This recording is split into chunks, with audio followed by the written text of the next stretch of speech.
This kind of artwork, it was forbidden. To consider this fine arts was a heresy. It's time to transform the business side of your art without sacrificing your artistic integrity. Welcome to the Professional Artist Podcast, where we document how fine artists make a living in the 21st century. I'm your host today, Christina Demiani, and in this episode, we're speaking with Robert Williams, a pioneering American painter whose work helped create the artistic movements of lowbrow and pop surrealism in the 1960s.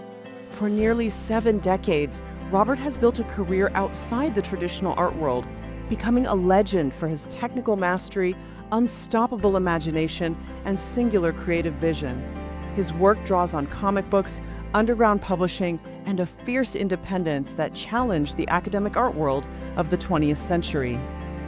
I've always had a very safe position, having one foot in the comic book world. I've never depended on the dry world of academia to make a living. We wanted to speak with Robert because his story isn't just about making provocative work. It's about building a lasting career outside traditional institutions with an uncompromising vision. In this deep dive, you'll hear how to build a devoted audience and real income without relying on galleries, institutions, or academic approval, what it takes to sustain independence for decades without chasing validation, and why narrative clarity matters more than trends if you want work that endures. People throw rocks at me and I just keep going on. I've got paintings in every continent on the earth and as happy as I can be. What you're about to hear doesn't come from theory, it comes from decades of experience. Buckle up for a rare look inside the mind of a living legend who built a career without asking permission. I started out really hungering for this kind of tight artwork. Later in years, I found out that I wasn't the only artist like this. Before we dive in, I'd like to ask for your help. The first thing potential guests check before agreeing to appear on the show is the number of reviews and subscribers on platforms like Spotify, Apple Podcasts, and YouTube. If you're enjoying the conversations we bring you, it would help so much if you took a moment to leave a review, write a comment, and hit subscribe on YouTube. It encourages high-caliber guests to join us and share their wisdom with you.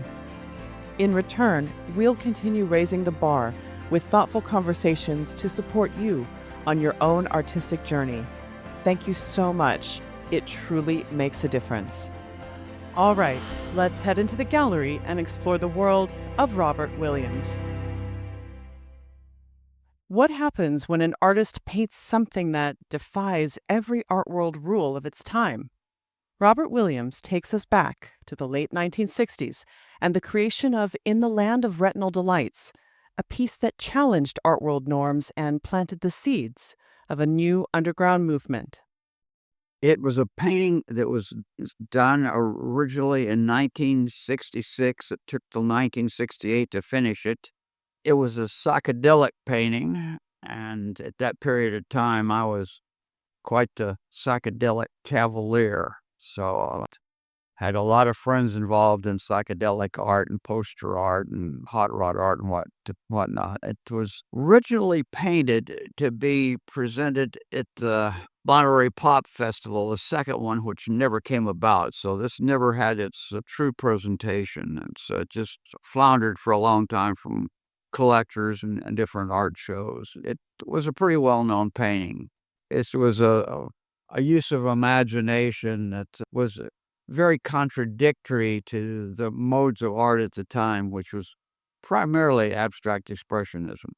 This is contrary to the minimalist philosophies of the time. And one of my inspirations that was considered antisocial was my worshiping and later my participation in comic books. After the Second World War, 2 art critics in New York, Clement Greenberg and Hal Rosenberg, made a concerted effort to change art to a very free form of art that everyone could indulge in, called abstract expressionism.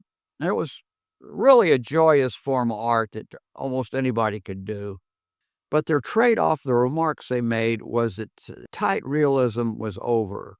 So for 20 or 30 or 40 years, abstract expressionism rules. Now, early on in my youth, I started really loving comic books. Then there was a set of comic books, a publishing company called Entertainment Comics, that did science fiction and war comics and humor comics and horror comics. It was done by the very best artists and done by some of the country's finest writers. Ray Bradbury would be a good example.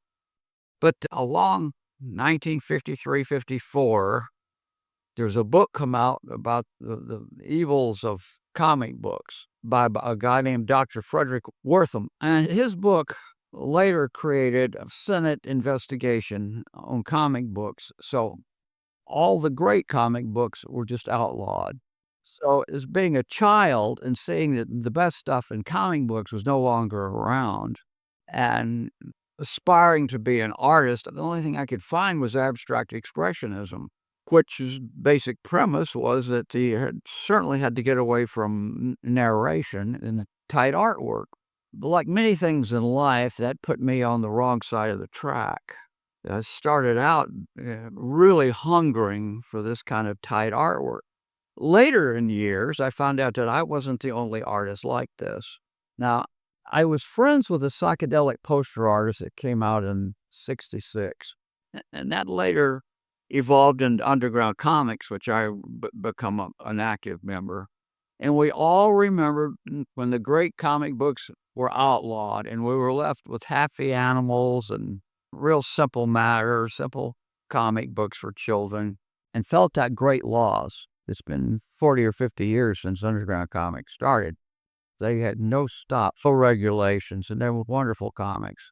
But as time went on, the younger generations had come up, became complacent, and took them for granted, and art moved on. This painting that I did here, it was finished in 1968. I had no peer group. I had no other artists to talk to. There was maybe one artist in New York that was doing similar work, but I talked to him later. He said he had to leave New York because he was beat to death by the abstract expressionists. So this kind of artwork, what you're looking at right now, it was forbidden. To consider this fine arts was a heresy. This is, to a lot of people's minds, simple illustration. Now, I had no peer group, but then all of a sudden, punk rock art come along. Punk rock art started in the late 70s and early 80s. Now, what punk art was, it was a very crude form of art that had no regulations. So I found if I painted my paintings with a certain dash and raw style to it, that I could gain friends in the punk rock world. So I started being involved in punk rock art shows. Now, punk rock art shows were an interesting phenomenon. They were completely free from academic art world. His paintings had to have energy and force. They could be done crude or any way, but they had to have an enormous amount of energy. And of course, to resort to that, I used the most common form of graphic energy, and that's gratuitous sex and violence. So I started doing a set of paintings called zombie mystery paintings, and they sold like hotcakes. I couldn't paint them fast enough. And I had sold out shows in New York, sold out shows in Los Angeles, and more young painters were jumping on this style. And it had completely freed itself from the academic art world, and it was getting bigger and bigger. So that's the story on this painting. How do you build a career when the mainstream art world wants nothing to do with your work? Robert reflects on finding refuge and success in the world of underground comic books. The word got out real quick, and a lot of these punk rock people were familiar with underground comics and collecting comic books. So I've always had a very safe position, having one foot in the comic book world. I've never depended on the dry world of academia to make a living. The comic book world is a much more refreshing and adventurous world. Abstract expressionism is actually wonderful because you cannot beat abstract expressionism for interior decorated because it says nothing and you can enjoy it peripherally. In my opinion, there's no such thing as bad art. There's art you like and art you don't like. If you don't like certain pieces of artwork, you're violating subjective reasoning. you're taking on an objective look at something, and that you're going to start picking at everything. So art has to function in a subjective world. Business is, and that's a harsh word if I'm trying to pass myself off as a poetic bohemian artist. A lot of other artists got in this besides me, and some of them were slick illustrators that decided they could no longer deal in the illustration world. So there's was some real professional touches are involved in this world. And by the late 80s and early 90s, this thing was a substantial art movement, and it required publication to feed off of it. So I come up with a publication called Juxtapose, and that to give a lot of people an avenue to have their stuff in print. But there's another observation to make here. Just like surrealism or Dada, when it got popular, it started to dilute out to get a bigger audience. So a lot of people got into this form of art that were more interested in enriching and enlarging a more financial fan base, and they started involving the artwork in a more trite, simple, and pleasant way to look at it. So the big-eyed artists started forming, tiki artists started forming, and instead of having the freedom of that underground world that you could express what you want, there was a tendency when this thing got real big to stretch it out to a much larger audience, and you had to tame that audience down. That happened in underground comics, that happened in the surreal movement, that happened with Dada. Those movements started out raw and nasty, and then they started becoming very palatable.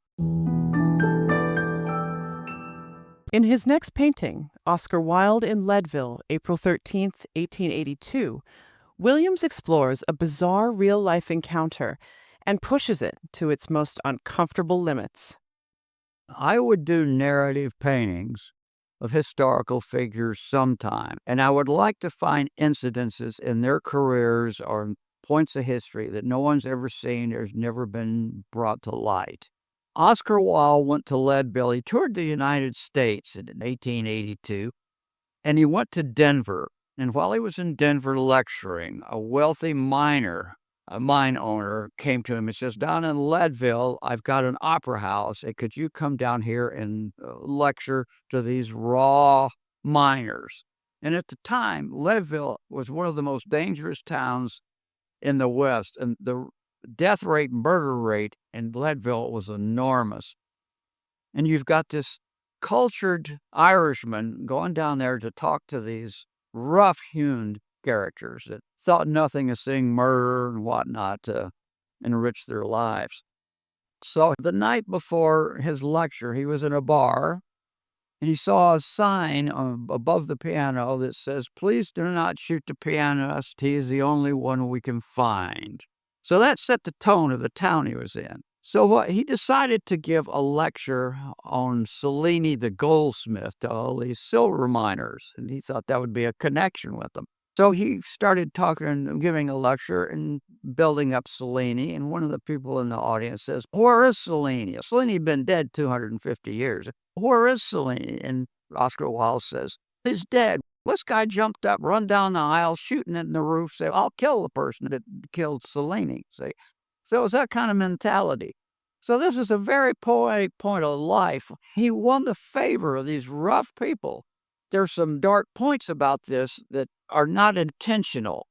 There's also a suggestion here in this painting of homosexuality, which I thought would enrich it since he was in front of all these characters. Now, I was invited into one of the most important art shows, I guess, happened in the United States in 1992 called the Helter, Skelter show. And they were supposed to get some of the United States' most upcoming and wild artists it could be, and they selected me to be in this show. There were 16 artists in this show in Los Angeles. 11,000 people come to the opening, and the opening continued to 1 o'clock in the morning. It was an enormous crowd. It was a historical event, and the feminists came down on me this really hard, and then the gay community wasn't real big on this either. So I was really under some pressure because some of my representations of women and whatnot, there was a lot of people weren't ready for that in a number of my paintings, so I paid heavily for that, and in some cases I still am.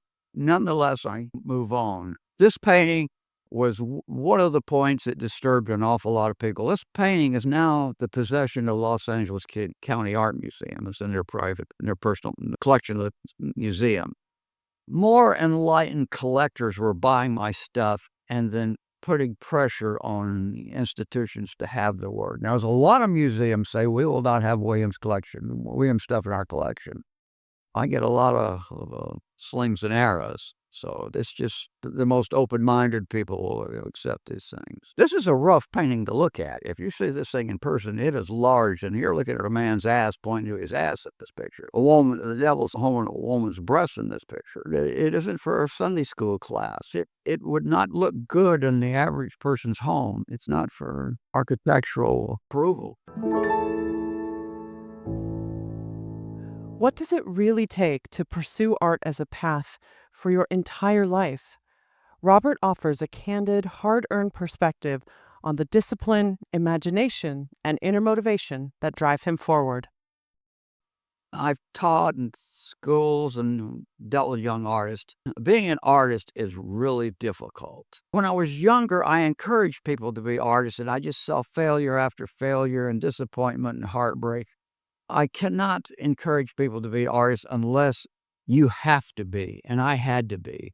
If this thing drives you nuts and you have to be, you have to develop the ability to draw and control color and shape and form. In my case, I would say learn to draw, and drawing is enormously difficult. It's horrifyingly difficult. Most people that draw depend on photos.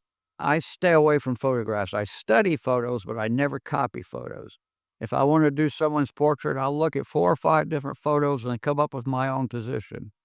I hope I've punched a hole in the academic art world, at least left a big gash in its side, where people with imagination can come and free themselves. Imagination is such a wonderful thing, and everyone has imagination, but through inhibition and the pressures around them and discipline, they've imprisoned their imagination. Imagination is learning to draw, and technical skill is something that you get from pressures of your peer group, but imagination is a gift you give yourself. It's a freedom you give yourself. And people are so inhibited in their thoughts that the avenues of imagination are sometimes closed off to the average person. Was there ever a time when you went through a lot of hardship and you felt like maybe you should give up on this thing called an art career? No. And the reason why was when I was young, I worked at a cattle ranch. I was a truck driver, forklift operator, a short order cook, a soda jerk. I did all ditch digging, build adobe houses, and I knew what work was. And I realized I'd rather be sitting at an easel than with a shovel. So there was never any doubt that if I applied myself in some way, and even if I ended up being a commercial artist designing menus or something, that I could survive as an artist. After I got out of school, then I had to take jobs, a lot of jobs that I didn't want, and I'd get fired from this job, and I'd get another job, and get fired from that job, and get another. It was all art related. I was an art director for Black Belt Magazine and the container designer for Weyerhaeuser Corporation. And other jobs that are skill and imagination related, but they saw that I was a psychedelic character and that I wasn't cut out to be a company man. Eventually, I did find a job with a fellow named Ed Big Daddy Roth, a hot rodder. He had a wild think factory of imagination. It was an imagination plant, and I was suited to that. That's where I got a real good start. First, that's where I started making really good money when I was the art director for Ed Big Daddy Roth, the custom car builder. Before Beverly Hills became synonymous with glamour, it was once the site of a brutal spectacle. In Death on the Boards, Robert captures the drama of a fatal crash and uses it to explore fate, chance, and destruction. This is a real situation that happened. This is fact. In the 20s, in the big towns in the United States that had money, there was large racetracks made out of wood, and they were gigantic, and they were high bank for enormous speeds. and they were called board tracks. And they're a part of American history that's lost now, but they were enormously exciting and remarkable to observe, but they passed in time. An actual thing that happened in the middle of Beverly Hills in 1920, right where Beverly Hills was when it was nothing but fields. They built this gigantic board track called the Beverly Hills Board Track, Beverly Hills Raceway.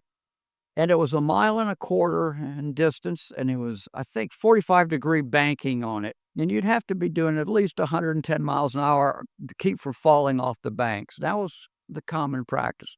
The winner of the Indianapolis 500 came to race there. His name was Gaston Chevrolet, and he just won the Indianapolis 500. And he followed the circuit running the board tracks like many of the Indianapolis drivers did.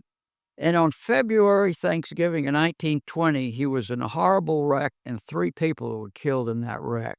So this is a very romantic interpretation of death on the boards of when he died on that day in Thanksgiving 1920. In the top middle, you see the crowd observing the wreck. And down in the bottom middle, a nude woman who represented luck, and she's holding a scale, and she's got a 4-leaf clover on her hat. Holding her is a green devil, which represented daring. And then on the left side of the woman is death dressed as the flagman. It's knocking chess pieces that represented people that was killed off the chessboard. Now, on the right side is a cartoon representation of the death in the most extreme cartoon abstraction of a form of a gorilla twisting the race cars in pieces. So this painting, a very large painting, belonged to Nicolas Cage and currently belongs to the president of Nike, and a lot of people have owned it. It's a very exciting painting, and it made an awful lot of young people that never even heard of board tracks realize that there was this very exciting and dangerous form of activity that happened in the teens and 20s. There were times when making art like this could land people in jail. Williams reflects on the risks of making underground work and why true creative rebellion still hasn't found a place in the mainstream. There's still a cold academic world that sticks together and concerned with finances. There's hundreds of millions, if not billions of dollars of auction money and stuff that keeps art pretty conservative. So you're not going to see a lot of crazy stuff like this. So this has wormed its way in, and this is like a cancer. This is starting to spread. We're seeing this. Artwork that was big in the 50s is starting to look staler and staler, and you see the energy in this work. A painting like this has to compete with television and radio and rock music and the internet. So this stuff's got to be pretty dynamic, and it has to knock you out. When you look up at it, every time you look up at it, you got to get a shot of energy out of it. I'm not an angel. I've done a lot of rude stuff in underground comics, and there was a time when a lot of people got arrested. I think over 400 people were arrested in underground comics. It got to federal court to where my neck was under the guillotine a couple of occasions. They'd always go for the publisher. They'd always put the publisher in jail. Fortunately, the country changed its mind. The liberal attitude developed. But there for a while, in the late 60s and early 70s, there was a point where if the country stayed to the right or got more to the right, they were going to start rounding up crazy bohemians, and my name was on the list. What is the most important thing that you're thinking about as you enter the final decades of your life? An artist makes it colorful. It's not actually colorful. It's the way the artist's imagination and the way he creates a world around him. I've lived such a great life, and I can do just what the hell I want. And where I want to paint, I can paint it. When people throw rocks at me, and I just keep going on, happy as I can be. And I've got paintings in every continent on the earth, and happy as I can be. I got feminists throwing rocks at me and a bunch of people that are extreme, but I'm not going to stop painting naked women. Robert, as we wind down the conversation, is there anything else you'd like to share with our audience of artists and art professionals? Like I said earlier, there is no bad art. It's fun to make fun of art, but in reality, art's a subjective science, and it's actually a philosophy. And it's a subjective world, and it's medicine against the objective world. Robert Williams' journey reminds us that creative autonomy isn't something you're given. It's something you claim. By staying rooted in culture, Trusting his instincts and refusing to wait for institutional approval, he built a career driven by vision rather than validation. His message is clear: commit to your point of view, align with the people who actually see your work, and keep moving forward. If there's no clear path in front of you, maybe you were meant to make your own. This podcast grows because people like you share it. So if you got value today, if it inspired you to think differently or take action, hit follow or subscribe and send it to one person who needs to hear it. That's how we keep making more episodes. Thank you for listening to the Professional Artist Podcast, and until next time.